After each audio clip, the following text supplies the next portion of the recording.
мен сіздерге терезені аша беріңіз. Сіздерге мен 3 сұрау беремін. 3 сұрауға так жооп берсеңіздер, төртөөңүздөр. Ортада, а? Ортада жооп бериш керек. Ортада. 200 сомду мен сіздерге берем, 50 сомдон бөлүшө аласыздарбы? Өзүңүздөр билесиз ал жагын. Ал деле дин маселеси, экинчиси тарых, үчүнчүсү спорт.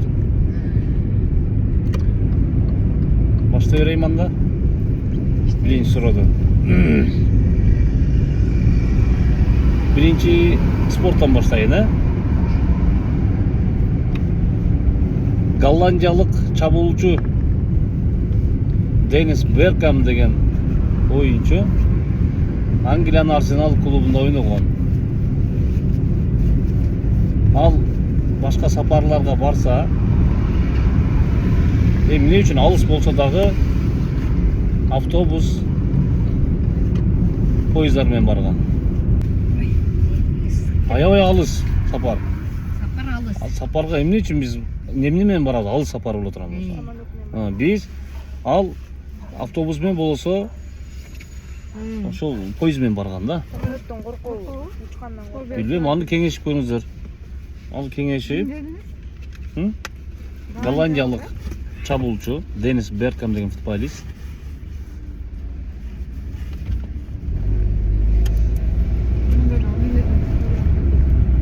кеңешип көрүңүздөр, төртөөңүздөр. Самолет менен кетпей, поезд менен кеткен. Самолет менен кетпей, кыскасы поезд менен, анан автобус менен барган. Не себептен, а? Эмне себептен? Сиздерден жооп. Эжеке, сиз ой пикириңизди айтыңыз. Мен ой пикирим.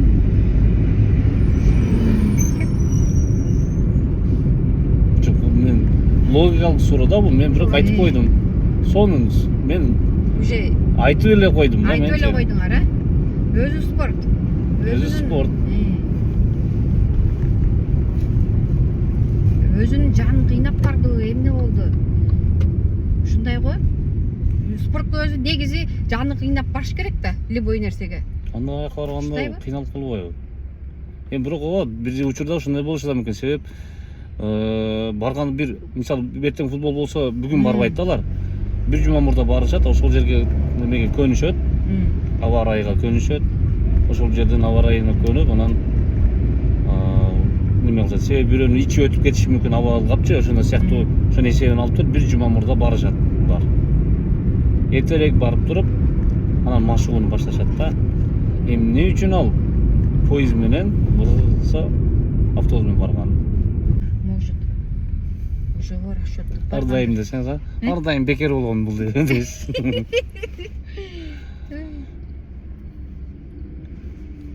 Бул домдо жашаган болсо керек, иши жок деп койсоңуз, жери болгондо жер тепмек деп, Себеби бар, эми таппай жатабыз, башыбыз жетпей жатат. Жок, мен айтып койдум деп атпаймынбы? Уже айтып койдуңар, Мен айтып койдум го. Не дейсиз? Жол көрүп дейсизби? Мында сапар. Самолетте эчтеке көрбөй калдым деп, булуттун үстүндө. Может, ошондой. Мүмкүн, а? Мүмкүн. Может, орусча, мүмкүн, кыргызча. Мүмкүн, ошондо биз суроонун так жообун айтабыз, эмнеге келип такалабыз. Бирок ойлонуп көрүңүздөр, убакыт бар, азыр бир сааттан ашык жүрөбүз. 1 саат деп кое берели, 1 саат жүрөбүз. Спортто жүргөндө. Же буну таппай деле аларга мен бирок суроо бермек эмесмин. Спорту түшүнгөн, футболду түшүнгөн инсан болсо муну бермек эмесмин мен. Мен сиздерге кыскасы айтып деле койдум да. Эки эле сөз айтсам болду, бүттү деп каласыздар. Азыр сиздерден жооп. Бирок жана келдиңер эле ошо суроого жоопко. Келип калса беле. Билбейм да ошону мен муна деп айтпайм, эми келишиңиздер деп атпаймынбы, кеңешиңиздер, убакыт бар. Эжеке эмне дейт? Мүмкүн ошондойдур, мүмкүн башка нерседир. Убакыт берип атпаймынбы сиздерге? Эжеке, барыңыздар, жообуңуздар ошолбу? Баарыны топтоп туруп жанагы эле болуп калатпы дегенбиз. Ошондой эле болуп калат. Сөзүн, оюбуз бир эле чыгып атат. азыркы жоңуңар самолеттен учкандан коркот. Туура таптыңар. Мындай эле суроо, мындай эле. Мен айтып деле койдум да бул нерсеничи. Бирок бир аз логан иштеттиңер, таптыңар. Экинчи суроо тарых боюнча Сынган кылыч китебин автору ким? Чингиз Айтматов эмеспи? Ал эмеспи? Сынган кылыч китебинин автору ким?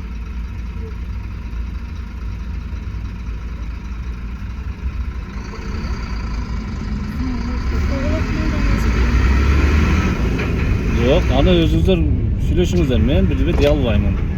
Мен айта албайм. Өзүңөр кеңешип бир жоопко келиңиздер да, анан айтыңыздар. Мен мага кайра суроо бериштин кереги жок. Өзүңүздөр кеңешиңиздер дагы.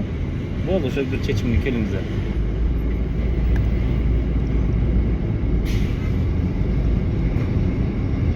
Сынган кылыч китебинин автору ким?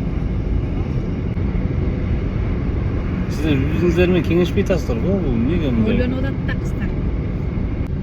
Ошолго кетет. Сиздер төлөгөндү жакшы көрөсүздөр, төлөгөндү жаман көрөсүздөрбү өз убагында? Үйгө кетет жалгыз. Ошону Жакшы көрөсүздөр.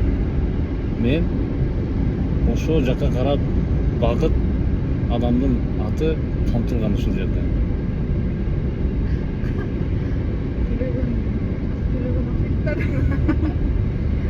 Төлөгөн братан деп едиңиздер.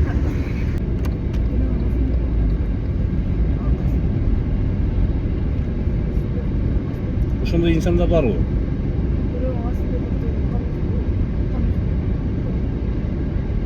Сиз окугансызбы ошону?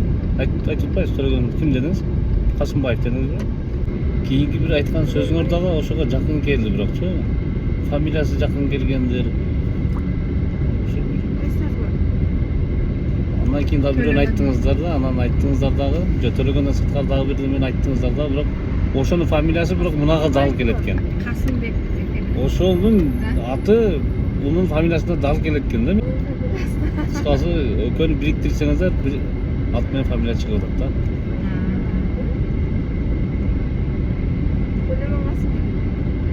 Ошону адам барбы? Мен билбей атпайм ошо. Же интернет издегей жок. Карындашым, интернет чукпаңыздар. Интернет издегей жок. Бир мүмкүнчүлүктү аткардыңар, так. Жоңуңар бар. Ага эки суроо. Бирөөсүнө азыр мүмкүнчүлүк бар, ошону тапсаңар. Мен кайдан азыр башымдан кетип атам. Булар окуган бирок. Булар окуган.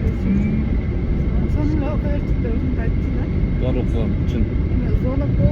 Перемена болуп кеткен, ичип кеткен сол учурда айтып калган эле да. Эшиктин түбүндө отургансызда сиз ичип кеткениңиз айтылган эле да.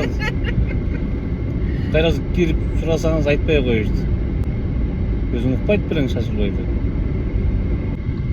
Төлөгөнү барбы акыры? Билбейм, ал мен бир аз мүмкүнчүлүк бериңиз дедим, мен айтып койдум аны. Кимиси бар экен билбейм, бирок мен айтып койдум. Касымбеков эмеспи? Бир аз. Аны ошону кеңешиңиздер да, ошол. Башкача мындай подсказка берсеңиз. Же мен сиздер ошо таптыңыздар өзүчү. Бирөөңүздөр айттыңыздар ошонучу. Анан Алыстап кетип калдыңыздар да. алыстап кеттикпи? Алыстап кетип калдыңыздар. Өзүңүздөр мындай чын жүрөктөн айтылыш керек да, жоопчу. Ошого эле келдик. Бирок Бирөөңүздөр айттыңыздар аны. Жакын келдиңер, аябай. Подсказка бербедим. Бердим ма? Бердим да сонун.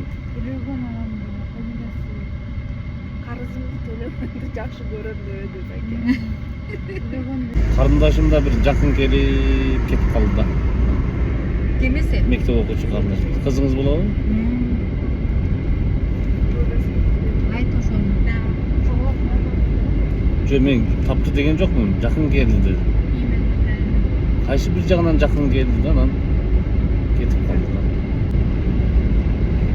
Азыр мен 200 сом эмес, 200 сомдон дегенде тапмаксыңар, а? 200 сомду ойлонмоксуңар да. Кайталап барсаңар болбойбу? Өттүңөр, ошону адамдын атын айтып өттүңөр. Kuraştırış Мисалы керек. кураштырыш керек. Телефон çalsak өчүп. Макул бир суроо кошумча берем. Рамазан айынын урматына и бир келишим менен жакшылап чөөргө жакын жакшы дуа кылсаңыздар мага, жакшы дуа кылсаңыздар, мен 4-чү суроону берем. Сиздерден жооп. Сиздерден жооп. Телефон Касымбек. Окшойбу же ошолбу? Мен тааныбай атам ал инсаны. Болсо ачыгын айттыңла. Ошол. Акыркы жооп Төлөгөн Касымбеков. Таптыңар. Кетти бала, экинчи кетти. Сиздер таптыңар. Кыйналып. Жаман Жана кыйналып. айтып отурбайсың сен анда. Жаман жооп койбу.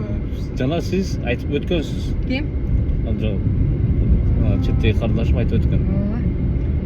Төлөгөн Касымбеков дегенде, мен ошондой инсан барбы Деп койсоңуз деп койдум эле. Башка жака өтүп кеттиңиз. Укуптурмун да андай. Бар да. Анда авторун окуган эмесмин го дейм. Экинчи суроо, Үчүнчү кетти. жок, экинчи суроо сынган кылычтын автору Төлөгөн Касымбеков. Туура таптыңар. Үчүнчү суроо Курандын эң узуну кайсы сүрө? Куранда эң узун сүрө кайсы? Аятыл курсу. Аяттуу сүрө бар, билбей атам. Сүрөгө кирбейби? Билбей атам да мен ошону тактап билишим керек болот да. Бахара сүрөсү да узун. А? Бахара сүрөсү.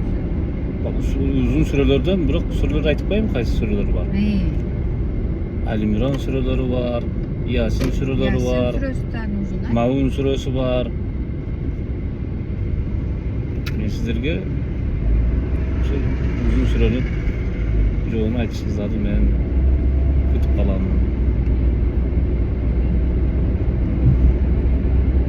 Ясин Бахара. Бахара сүрөсү.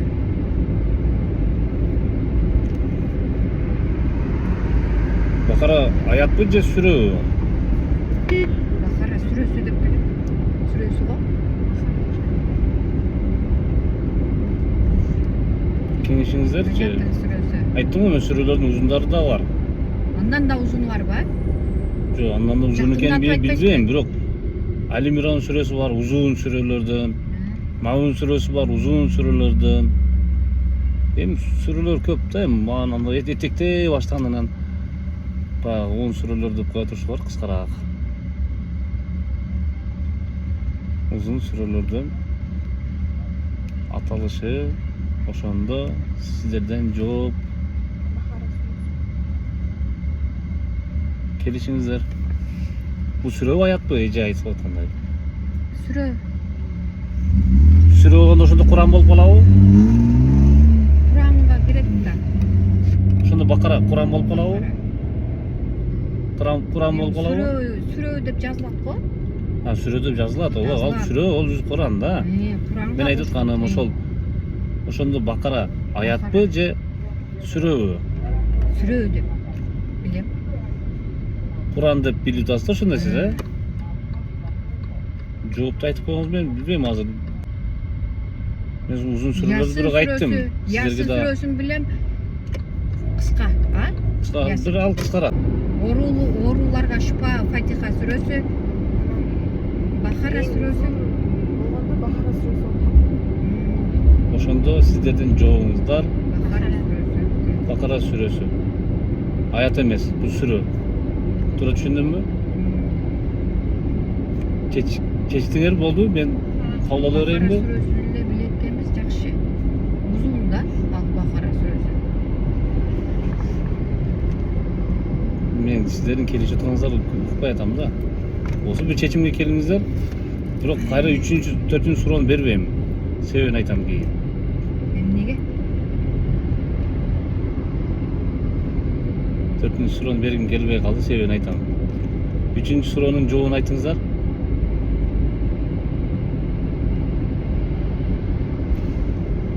Бахара сүрөсү. Туура таптыңар. Таптык эм болду. Сиздер 3 суроога 3 так жооп бердиңиздер. Келишип, кыйналып, тердеп. Өзүнүн проблема унутулуп калды, неменен келип, неменен кеткенибиз. Аллах разы болсун. Алла таалам элиңиздерге, ыйманыңыздарга береке берген болсун. Мен сиздерге 200 сом которомун Мбанктан. Болсо 200 сом берем, өзүңүздөр бөлүшүп аласыздар. Бул Рамазан айынын урматына, Аллахтын ыраазылыгы үчүн. Алла разы болсун. Анан бул дагы дин маселесинде болуп атканда ушундай бир аракет кылып атканыңыздарга мен Аллах разы болсун. Аягы кубандым. Жакшы болду. Ушунда биз зерикпей кеттик. Ойлондук, эми китеп алып окуйт окшойбуз эми. Бул болсо да бир мотивация да. Адамга бир аз бирдеме түрткү болмоюнча бирдеменин максатыңа жетпейсиң. Максат бейишке жетиш, бир курганчаны кылып атпайбы, ошондой сыяктуу. Сиздер дагы бирдеме билиш үчүн курганчылык кылсаңыздар көп нерсе үйрөнөсүздөр. Мен 3 суроону берген элем. Алла таалам булар эжекелерибизге баардык ыймандарына, илимдерине береке берген болсун. Мен 3 суроону бердим. 3 суроомо так жооп беришти. Мен 200 сом убада берген элем. Ошол 200 сомду мен кайтарып берип коеюн буларга. 200 сом эки чоң кыз сиздерге, 50 сомдон 100 сом эже сизге, кызыңыз экөөңүздөргө. Алла разы болсун. Рамазан айынын урматына, Аллахтын ыраазылыгы үчүн ошондой бир жакшы жумуштарга себепчи болуп жүрө берели. Сиздер да бир уккан нерсени башка бирөөлөр менен бөлүшүңүздөр. Кандай бир жакшы бир жоопту алган болсоңуздар, жакшы суроолор болгон болсо, жакшы бир деген билип алган болсоңуздар, башкаларына бөлүшүңүздөр. Алардын да бир билишине себепчи болуңуздар. Ар дайым жакшы иштердин үстүндө жүрө берели.